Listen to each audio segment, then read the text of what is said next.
What's up, good people? If at all you've been watching my channel or you follow me on Instagram, you have probably noticed over the past few months I've made quite a lot of progress in the gym and it's showing.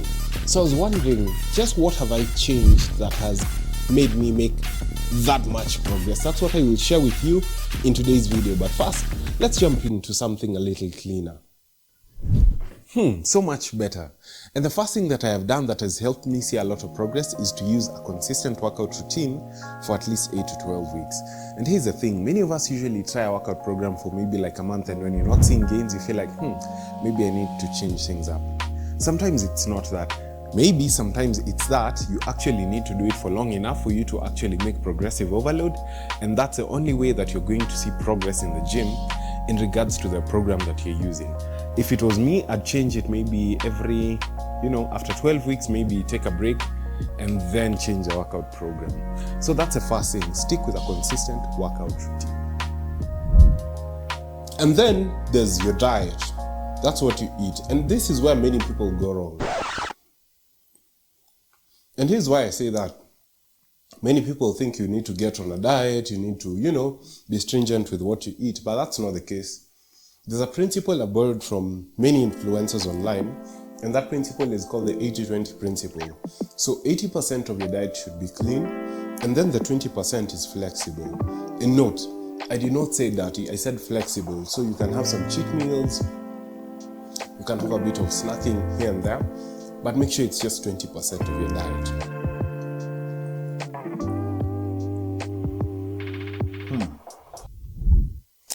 And now that we're on the topic of diet, I'd like us to jump into supplements. Knowing which supplements to take and when to take them in regards to your gym progress is very important. This right here is or was a tub of whey protein, and this is creatine. These are some of the most researched supplements, and knowing which one to take and when to take in a gym journey is important. There's many other supplements, but these are the most common ones. So say for example, essentially what whey protein is it helps you get to your caloric requirements in regards to protein, yeah? So if at all you know how much protein you should be taking and you can't get all that from food, then you use this as a supplement. You don't use this as the only protein that you take in. Creatine, on the other hand, is something else on its own. Your body usually produces creatine on its own, at least 2 to 3 grams, I think, per day. But if at all you want to supplement the creatine that your body produces, plus what you eat, you can use a creatine supplement. Why is creatine nice or important for you as someone who lifts? Well, in my opinion, or in the science that I have actually read and researched, and what I've also realized in my own lifting journey, creatine is a game changer in regards to your strength in the gym.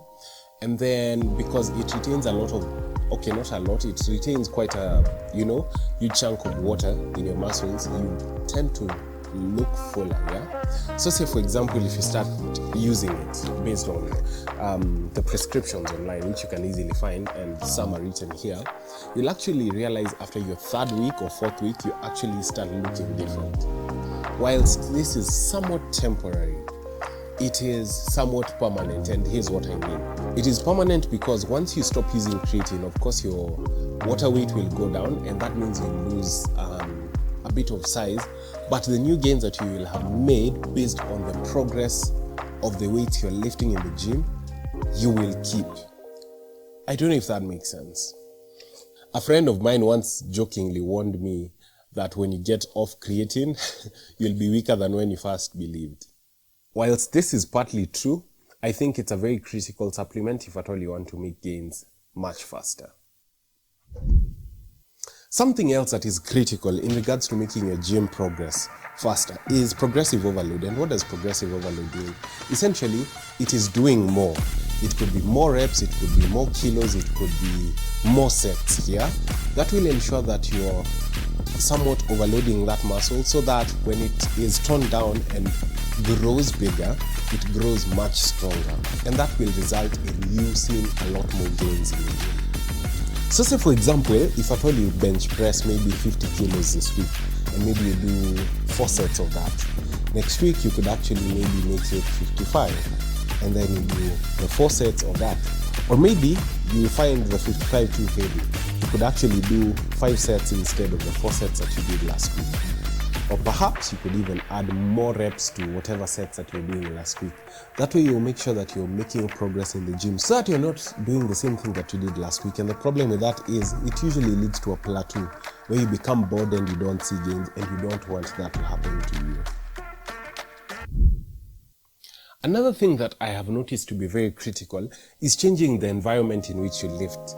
And sometimes this could mean moving gyms, this could mean changing a training partner, this could mean getting a personal trainer. And here's why it's important to change the environment. There's a certain way you're used to doing things, and when you move to a new environment, you get a different experience, and that usually changes your mindset in regards to how you've been lifting, because we are creatures of habit. Chances are very high, if you're used to a specific environment, you are used to using a certain machine or a certain, dumbbell or, things like that could easily lead you into this comfort zone, so to say. So moving gyms or changing trainers or changing training partners will help you see things a little more differently, and this will help you make progress, because say for example you'll try new exercises, you'll try new movements, you'll try new exercise routines and so forth and so on. You'll actually realize it's more important than you have actually ever thought it is. And the last thing that I'd like to share with you that will help you see a lot more gains is to actually, maybe if you can afford it, get a personal trainer.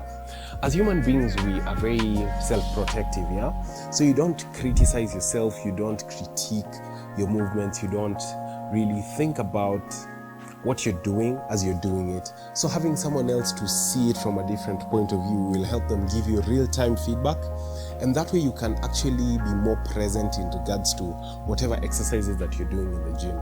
And that will help you make more gains, because you'll be more attentive to things like time and attention, and making sure that your form is correct in whatever movements you're doing, and so forth and so on. So if you can, get a personal trainer.